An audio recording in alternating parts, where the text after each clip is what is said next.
Good evening to all of you. I have a prepared statement as an opening statement.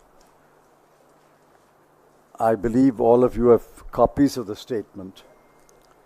So I may not read every line of the statement.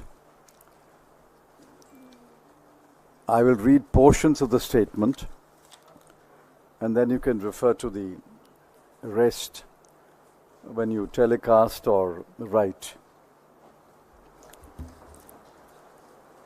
You have listened to the budget speech of the Honorable Finance Minister, as I did. The budget documents were uploaded only about 3 hours ago, and it will take time to read and analyze the documents. On behalf of the Congress Party, I shall make a few observations and comments, and my colleague, Ms. Supriya Srinath, will add more observations. I have already tweeted that I am happy that the Honorable Finance Minister had an opportunity to read the Congress manifesto after the Lok Sabha 2024 elections. She has virtually adopted the ideas underlying our proposals on employment-linked incentive ELI scheme, the apprenticeship scheme with an allowance to the apprentice, and in the abolition of the angel tax. I welcome her to borrow our ideas, and I wish she had borrowed or adopted many more ideas from the Congress manifesto. This morning I had created a template to comment on the budget. In the first part of this statement, I have set out our expectations of the budget.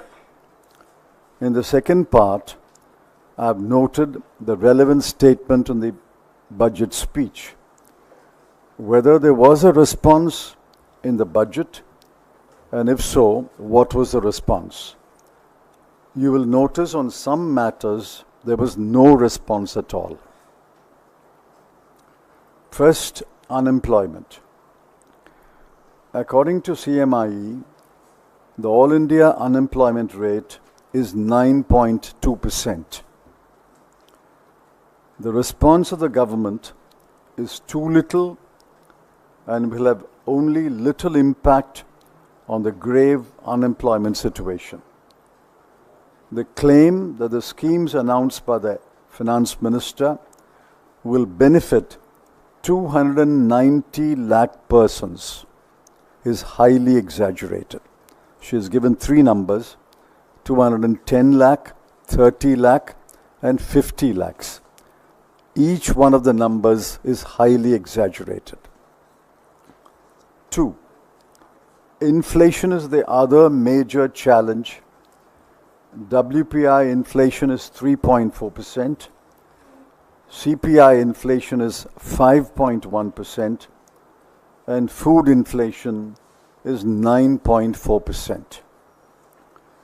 The Economic Survey has stated that the deflator for manufacturing has been assumed as 1.7%. Roughly half of the WPI inflation. The deflators assumed by the government have been severely criticized by several knowledgeable economists. Unless the puzzle of the deflator is resolved, it is not possible to unquestionably accept the claimed GDP growth of 8.2% in 2023-24. Besides, the GDP growth rate is no answer to the huge challenge of inflation. The Economic Survey dismissed the issue of inflation in a few short sentences. The FM dismissed it in 10 words.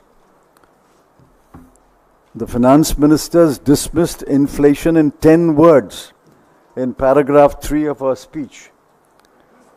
We deplore the casual attitude of the government, and nothing in the budget speech gives us the confidence that the government will seriously tackle the issue of inflation. Education is widespread but of poor quality. Nearly one half of the children are unable to read or write a simple text in any language and are numerically challenged. They are not fit for any skilled job. The central government must drive and help the states address these fundamental problems. The other issue concerning education is NEET and the scandal-ridden National Testing Agency. Several states have demanded that NEET should be scrapped and the states should be free to adopt their own methods of selecting candidates to various courses in medical education. The budget has no response. I did not hear the finance minister refer to school education now. Yet the government is stubbornly clinging to NEET. You will recall, NEET is an examination at the end of school education. Interestingly, against the BE of rupees 1,16,470 crore on education, the government spent only rupees 1,08,878 crore. 4. Health care is better but not sufficient. Public health care is growing quantitatively but not in quality. Out-of-pocket expenditure is still about 47% of total health expenditure. There is a grave shortage of doctors, nurses, medical technicians, and diagnostic equipment and machines. The central government's expenditure on health care has declined to 0.28% as a proportion of GDP and to 1.9% as a proportion of total expenditure until the last year. The budget speech, there is no response. I did not hear the finance minister speak about the grave deficiencies in public health care. Moreover, against a BE of rupees 88,956 crore, the government spent only rupees 79,221 crore. 5. Wages have stagnated in the last 6 years after adjusting for inflation. Between 2017-18 and 2022-23, the average monthly earnings of workers were: self-employed worker, rupees 12,800 per month; casual or daily labor, rupees 7,400 per month; and regular wage labor, rupees 19,750 per month.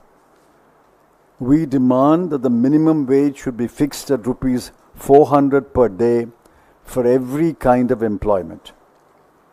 While some relief has been given to the tax-paying citizen in the 0 to 20% tax bracket, no relief, I repeat, no relief at all, has been given to the poorer sections of the people, especially those who are non-tax-paying wage laborers and casual daily laborers.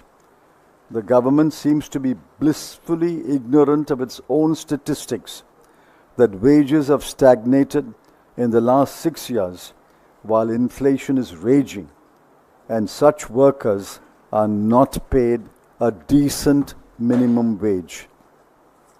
6. Farmers are mobilizing to protest. One of their demands is that the MSP announced for an agricultural produce must be backed by a legal guarantee. The Congress had in its manifesto promised to provide such a guarantee. No response in the budget speech.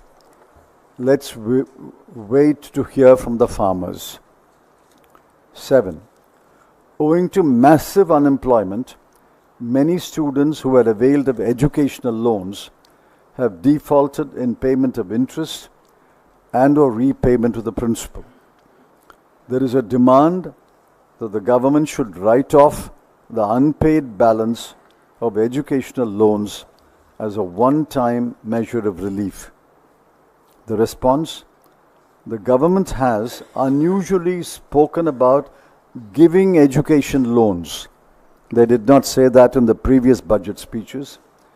They are talking about giving education loans. But what about the huge burden of unpaid education loans? Students and their families were hoping that, given the acute unemployment situation, the government would give relief to the current borrowers. They must be bitter and disappointed. 8. Several political parties, including the Congress, have demanded that the ill-conceived and discriminatory Agnipath scheme should be scrapped forthwith, and the armed forces should resume the time-honored methods of recruitment. The response: there is no response. The agitation to scrap the Agnipath scheme will continue. So I have listed major issues of our concern. I have not gotten to macroeconomic analysis or analyzing the numbers. I'm talking about the common citizen of India, the youth, the students, the farmers, the laborers. They have demands, and those demands have been articulated by every political party in the recent elections. The Congress was among the first party to carefully articulate those demands. I'm afraid the first budget of the new government has left us very, very disappointed.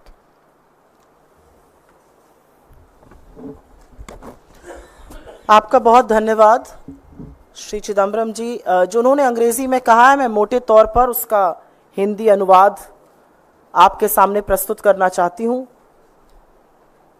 आज budget के जो documents होते हैं वो थोड़ी देर पहले ही upload हुए थे, तो उसको और डिटेल में देखकर हम आपको एक और डिटेल टिप्पणी देंगे। लेकिन फौरी तौर पर जो बड़ी बातें हैं उस बजट पर आपको कांग्रेस पार्टी की प्रतिक्रिया इस मंच से मिल रही है। ये देखकर खुशी है कि वित्त मंत्री निर्मला सीतारमण ने कांग्रेस के न्याय पत्र को, कांग्रेस के चुनावी घोषणा पत्र को बड़ी तल्लीनता से और बड़े गौर से पढ़ा, और उनका ये जो कुर्सी बचाओ बजट है ये एक तरह से कॉपी पेस्ट हमारे जो प्रपोजल्स थे उस घोषणा पत्र में, ऐसा प्रतीत होता है। उसमें से एम्प्लॉयमेंट लिंक्ड इंसेंटिव था, पहली नौकरी पक्की जो अप्रेंटिसशिप स्कीम प्रोग्राम था जिसको इंटर्नशिप प्रोग्राम के तौर पे प्रस्तुत किया गया है, एंजल टैक्स का जो स्टार्टअप से अबॉलिशन की बात हमने अपने घोषणा पत्र में, न्याय पत्र में कही थी, ये सारी बातें वहां से उठाई गई हैं। हमारी आशा और विश्वास है कि आने वाले दिनों में वो हमारे घोषणा पत्र की और भी अच्छी चीजों को उठाएंगी और इस देश को उसका लाभ पहुंचेगा। यहां पर मोटे तौर पर 7-8 अंकों में कुछ बातें हैं जो हमारी आशा थी और उस पर इस बजट का रिस्पांस क्या रहा है उसको अंकित कर देते हैं। सबसे बड़ी बेरोजगारी की समस्या इस देश के सामने है और यह हमारे देश की सबसे बड़ी चुनौती है, और आशा थी कि इस बजट में ऐसा कुछ होगा जिससे कि रोजगार का सृजन होगा, बेरोजगारी की समस्या का अंत होगा। आज छोटी छोटी नौकरियों के लिए लाखों लोग आवेदन देते हैं। रिस्पांस में जो हुआ है वो बहुत कम है। रिस्पांस में जो कॉपी पेस्ट किया गया है वो भी ठीक से नहीं किया गया है, और रिस्पांस में कहा गया है कि 2,90,00,000 लोग, 3 तरह की स्कीमों में करीब 2,90,00,000 लोगों को फायदा होगा। ये एक बहुत एग्जैजरेटेड नंबर लगता है, ऐसा नहीं होने वाला है, और कहीं ना कहीं रोजगार सृजन का एक बड़ा मौका खो दिया गया है। दूसरी बात महंगाई की, यह देश कमर तोड़ महंगाई से जूझ रहा है। आज होलसेल प्राइस इन्फ्लेशन करीब 3.4% है। फूड इन्फ्लेशन की जो लास्ट रीडिंग थी वो 9.5% है। और उसके बाद भी इकोनॉमिक सर्वे में 1.7% के एक मैन्युफैक्चरिंग डिफ्लेटर की बात की गई है। इन नंबर्स को जस्टिफाई करने के लिए विश्व के बड़े बड़े अर्थशास्त्री उस डिफ्लेटर के नंबर से यकीन नहीं रखते हैं। और यह भी मानना बड़ा मुश्किल है कि अगर 8.2% जीडीपी ग्रोथ हो रही है तो कृषि सिर्फ 1.4% पे और कंजम्पशन जो 2/3 हिस्सा होता है जीडीपी का वो मात्र 4% पे कैसे ग्रो हो रहा है। खैर, इकोनॉमिक सर्वे में महंगाई पर कुछ सेंटेंसेस, कुछ वाक्य बोले गए थे। वित्त मंत्री ने अपने तीसरे पैराग्राफ में महंगाई पर मात्र 10 शब्द बोले हैं। तो महंगाई को खत्म करने की, आम आदमी को राहत दिलाने की, जरूरी सामानों पर टैक्स को कम करने की कोई राहत कहीं दिखाई इस बजट में नहीं दी है। तीसरा जिस पर हम बात करना चाहते हैं वो शिक्षा है। और यह सच है कि शिक्षा का बड़े तौर पर गुणवत्ता उसमें कम है। आज बच्चे अपनी क्लास के हिसाब से, आधे से ज्यादा बच्चे अपनी क्लास के हिसाब से, जिस क्लास में वो हैं उस तरह का ना टेक्स्ट पढ़ सकते हैं, ना उस तरह की मैथ कर सकते हैं, ना उस तरह का गणित कर सकते हैं। और यह भी माना जाता है कि उस तरह की स्किल नहीं है। तो शिक्षा पर कहीं ना कहीं ध्यान देना जरूरी था। एक और बात, और यह बहुत बड़ी बात, आज की तारीख में यह बहुत गर्म मुद्दा है, यह बहुत बड़ा मुद्दा है, और वो मुद्दा नीट का है। नीट की परीक्षा जिस तरह से लीक हुई, नीट वो परीक्षा है जो स्कूल के शिक्षा के बाद होती है, 12वीं के तुरंत बाद की परीक्षा है। और आशा थी कि इस पर बजट में कुछ ना कुछ अंकित किया जाएगा, लेकिन नीट पर एक शब्द नहीं बोला वित्त मंत्री ने। स्कूल एजुकेशन का यह हाल है कि लगातार बजट के बनिस्बत स्कूल एजुकेशन के बजट को घटाया जा रहा है। और पिछले बार के बजट में 1,16,417 करोड़ रुपए खर्च करने की बात थी, लेकिन जो अनुमानित, जो रिवाइज्ड हुए हैं फिगर्स, उसमें वो 1,08,868 रुपए खर्चा हुआ है। करीब 8,000 करोड़ रुपए एजुकेशन पर, शिक्षा जैसी चीज पर कटौती की गई है। चौथा पॉइंट हेल्थ केयर, स्वास्थ्य का है। और यह सर्वविदित है, सबको पता है कि पब्लिक हेल्थ केयर का बुरा हाल है, सरकारी अस्पतालों का बुरा हाल है। डॉक्टर की, नर्सेस की, टेक्नीशियंस की कमी तो है ही, जांच की मशीनों की, डायग्नोस्टिक्स की भारी कमी है। और यह माना जा रहा था कि हेल्थ पर, स्वास्थ्य पर खर्चा ज्यादा किया जाएगा, लेकिन स्वास्थ्य पर भी जीडीपी के बनिस्बत खर्चा घटाया जा रहा है और अब सिर्फ वो 1.9% रह गया है। और सुनने की बात यह भी है कि पिछली बार का जो बजटेड अमाउंट था वो 88,956 करोड़ था, खर्च 80,000 करोड़ से कम किया गया, 8,000 करोड़ की से ज्यादा की इसमें भी कटौती की गई। पांचवा जरूरी पॉइंट है कि आय जो थमसी गई है, जो वेज बिल थमसे गए, जो लोगों की इनकम और आय बढ़ नहीं रही है। लगभग 6 साल से लोगों की इनकम एक जैसी प्रतीत हो रही है। वर्ष 2017 से 18, वित्तीय वर्ष 18 से 23 के बीच में जो स्वरोजगार पाते हैं वो 12,800 रुपए कमाते हैं प्रति माह। जो दिहाड़ी मजदूर हैं वो करीब करीब 7,400 कमाते हैं, और जो मजदूर है वो 19,750 कमाते हैं। हमारी हमेशा से डिमांड रही है, हमारे मैनिफेस्टो में रहा है कि 400 प्रतिदिन की न्यूनतम आय हर श्रेणी की होनी चाहिए। इस श्रेणी की जो आय है, मजदूरों की जो आय है, वो 400 रुपए प्रतिदिन पर फिक्स किया जाए। ये हमने अपने घोषणा पत्र में डाला था। लेकिन असलियत यह है कि 0 से 20% टैक्स ब्रैकेट के अलावा किसी भी टैक्स देने वाले को कोई राहत नहीं है। और खास तौर से दिहाड़ी मजदूर, वो लोग जो शायद टैक्स ब्रैकेट में नहीं आते हैं, जो गरीब और गुर्बत से जूझ रहे हैं, पिछले 6 सालों में जिनकी इनकम नहीं बढ़ी है, उनको कोई भी राहत, कोई भी रियायत नहीं दी गई है। छठा बड़ा पॉइंट, और यह कृषि को लेकर है। हमारे देश की 65-70% लोग कृषि से संबंध रखते हैं। एक ही मांग लगातार किसान कर रहे हैं, किसानों की शहादत भी हो गई, किसान आज भी मांग कर रहे हैं कि एमएसपी की कानूनी गारंटी हमें मिलनी चाहिए। इस कानूनी गारंटी का उल्लेख उस घोषणा पत्र में भी है कांग्रेस के, जिससे कॉपी पेस्ट करने का तमाम काम वित्त मंत्री ने किया है। काश उन्होंने यह भी किया होता, लेकिन रिस्पांस में उन्होंने कृषि का बजट घटाया है as a percentage of the budget, और एक ये भी सत्य है कि एमएसपी की लीगल गारंटी पर, कानूनी गारंटी पर उन्होंने एक शब्द नहीं बोला है। सातवीं बड़ी बात, एजुकेशन लोन्स को लेकर कहा गया, और क्योंकि इतनी ज्यादा बेरोजगारी है, लोगों की आय कम है, महंगाई ज्यादा है, जो एजुकेशन लोन लिए गए थे, हमारी ये मांग थी, हमारे घोषणा पत्र में भी हमने अंकित किया था कि एक बार जो आउटस्टैंडिंग एजुकेशन लोन्स हैं उनको माफ कर दिया जाए, लेकिन ऐसा नहीं हुआ। और रिस्पांस में एजुकेशन लोन देने की बात हुई, लेकिन जो एजुकेशन लोग लेकर आज जूझ रहे हैं उस एजुकेशन लोन को चुकाने में, क्योंकि उनको नौकरियां नहीं मिली हैं, उनके परिवार की आय कम हो गई है, वो महंगाई से जूझ रहे हैं, उसके बारे में कुछ नहीं किया गया और वो जरूर इससे निराश होंगे। अंत में एक बहुत ज्वलंत और बहुत बड़ा मुद्दा इस समय अग्निपथ स्कीम को लेकर है। लगातार हम देख रहे हैं कि सेना उसका विरोध कर रही है, लगातार शहीद परिवार उसका विरोध कर रहे हैं। दो तरह की भ्रांति करने का, दोयम दर्जा सेना के एक वर्ग को देने का विरोध किया जा रहा है। और हमारी शुरू से मांग ये रही है, हमारी मैनिफेस्टो में था कि अग्निपथ स्कीम को विड्रॉ किया जाए, लेकिन अग्निपथ स्कीम पर भी एक शब्द नहीं था, उसको खत्म करने का, उसको विड्रॉ करने के बारे में भी कोई उल्लेख नहीं था। आपके सवालों का स्वागत है। Please direct your questions in English to begin with, or even in Hindi. Hi, Smita Sharma. Mr. Chidambaram, a question to you. You know, it feels like they are giving more incentives perhaps to the new tax regime to force people to move to it. If you were the finance minister today, would you have kept two tax regimes to begin with? Which one would you have preferred? और एक हिंदी में अगर सुप्रिया आप सवाल का जवाब दे सकें, जो long term capital gain taxes से इंडेक्सेशन रिमूव किया गया है, उसका रियल एस्टेट पे क्या असर रहेगा और क्या ये इनहेरिटेंस टैक्स के तौर पर ही अब देखा जाएगा? See, a two-tax regime is a bad idea. If you want to introduce a new tax regime, you should have announced it well in advance and say, from this financial year, everybody has to move to a new tax regime. A two-tax regime is unacceptable and a bad idea. It will lead to tax arbitration, and people will be confused whether they should remain in the old regime or switch over to the new regime. I'm told it's even more complicated, that if you can switch once, you can switch back, but if you switch a second time, you can't switch back. I mean, I'm thoroughly confused.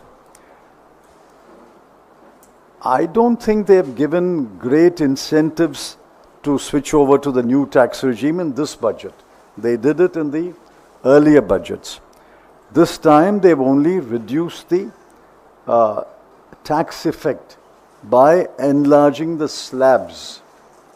But that will benefit only people in the 0 to 20% tax bracket. I don't think it benefits anyone above the 20% tax bracket.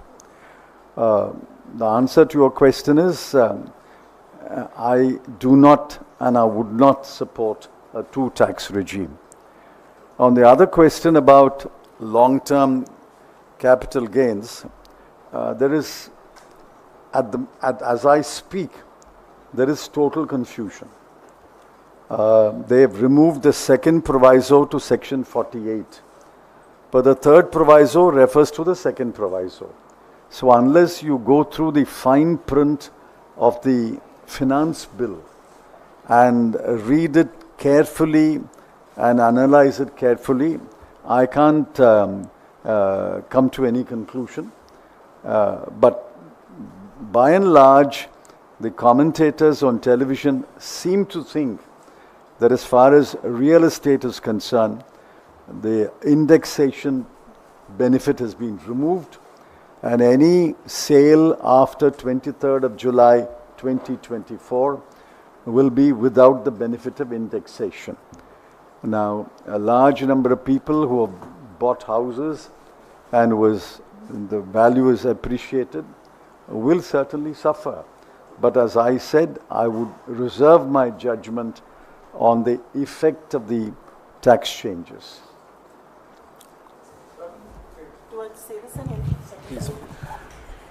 जैसा कि चिदम्बरम जी ने कहा कि LTCG और इस पर बहुत confusion है। सेकेंड प्रोवाइजो को सरकार ने रिमूव किया है, लेकिन थर्ड प्रोवाइजो सेकेंड प्रोवाइजो को रेफर करता है, तो उसकी एक बहुत विवेचना करनी पड़ेगी।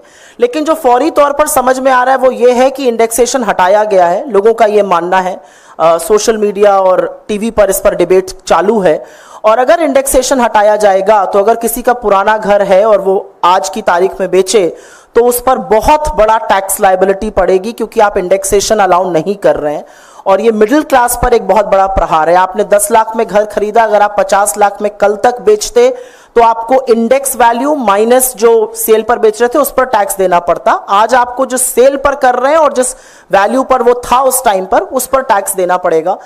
इससे काले धन में भी मुझे लगता है और कैश में भी, जो कैश ट्रांजैक्शंस होते हैं घर खरीदने पर, उस पर भी प्रभाव पड़ेगा। पर हम इस पर अपनी टिप्पणी इसलिए सीमित रखना चाहते हैं क्योंकि उन दोनों प्रोवाइजो को पढ़कर एक डिटेल टिप्पणी आपको देंगे। सुप्रिया जी, चिदम्बरम साहब, सवाल है कि आप जब फाइनेंस मिनिस्टर थे उस वक्त में एमएसपी की लीगल गारंटी नहीं की गई। आज आपको लगता है कि भारत की अर्थव्यवस्था इसके लिए तैयार है कि किसानों को एमएसपी की लीगल गारंटी दी जा सके? Please understand, 10 years ago, there was no clamor for a legal guarantee. So why don't you ask finance ministers, if they are alive, 20 years ago, why did you not give a legal guarantee? Every response has to be contextual. Today, there is a clamor for a legal guarantee. The government of the day must respond to that demand. Either it should say, we accept the demand, or we do not accept the demand. There's no point in asking, why did you not give a legal guarantee 10 years ago? My answer is simple. 10 years ago, there was no demand. There was no widespread demand for a legal guarantee. 10 years later, there will be another kind of demand. The government of that day will have to respond to that demand. Well, we think it's feasible. We have put it in our manifesto. It's possible to give a legal guarantee for the MSP. Sir. Okay, sorry. Sir, Andhra Pradesh has been given a special package. Bihar has been given incentives. Do you think that opposition rule states have got a raw deal in this budget? Simple. If those announcements had not been made, Mr. Naidu and Mr. Kumar would have withdrawn support. These are what we call life, what is that? Lives, in a swimming pool, lifelines. Mr. Modi is saving the life of his government. Unless you want his government to come to an end, you will appreciate him. He is now bending down to Mr. Naidu and Mr. Kumar and says, I'm saving my life, you have saved my life, so please take whatever you wanted. And if they make more demands, he will concede that demand. Ma'am, मेरा सवाल मैं भी पूछना चाह रहा हूँ आपसे कि कई सांसद हैं जो ऐसी स्टेट्स है जहाँ पर बीजेपी का प्रदर्शन अच्छा नहीं रहा, जैसे हरियाणा, महाराष्ट्र, महाविकास आघाड़ी के वहाँ सांसदों ने प्रदर्शन तक किया संसद के बाहर कि नाम तक नहीं लिया गया हमारे राज्य का। और ऐसे ये राज्य हैं जहाँ पर चुनाव भी होने, आपको लगता है इसका असर वहाँ पर पड़ेगा? क्योंकि उनको कुछ खास तरजीह नहीं दी गई और केवल इन दो राज्यों को तरजीह दी गई है। आप सिर्फ उन राज्यों की बात क्यों कर रहे हैं जहां प्रदर्शन बुरा रहा? जहां प्रदर्शन अच्छा रहा, 87 सीटें थी मध्य प्रदेश, छत्तीसगढ़ और उड़ीसा में मिलाकर, 84 बीजेपी में ने जीती। उन राज्यों को क्या मिला? जहां पर प्रदर्शन बुरा रहा वहां पर हो सकता है बदला लिया जा रहा हो, जहां प्रदर्शन अच्छा रहा वहां पर भी कुछ नहीं दिया। तो जैसा कि चिदम्बरम जी ने कहा, यह अपनी सरकार को बचाने की, अपनी कुर्सी को बचाने वाला बजट था और कुर्सी को बचाने के लिए सारी कवायद की गई है। अभी आगे आगे देखिए होता है क्या।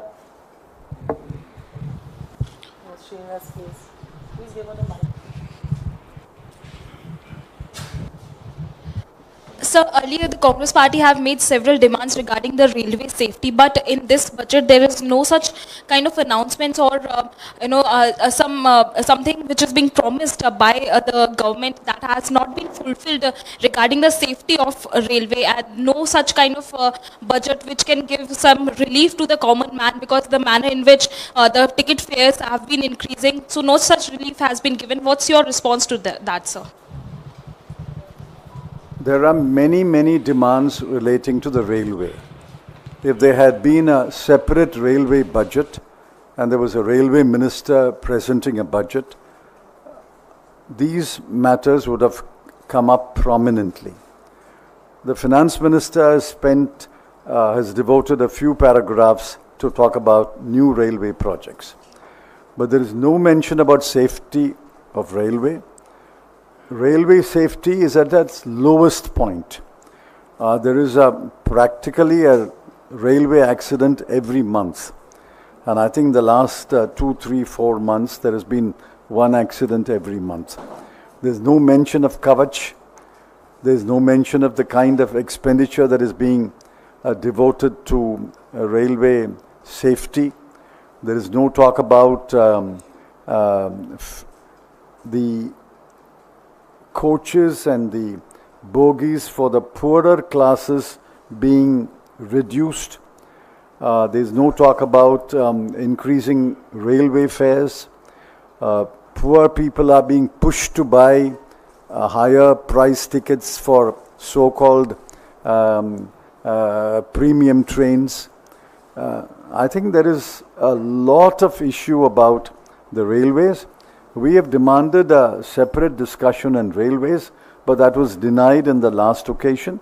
Let us see if in this budget session the government will agree to a full-fledged discussion on railway, either in the demand for grants for railways or as a separate discussion. Thank you very much for being here with us in this post-budget press conference. Thank you. Thanks very much. Oh, thanks.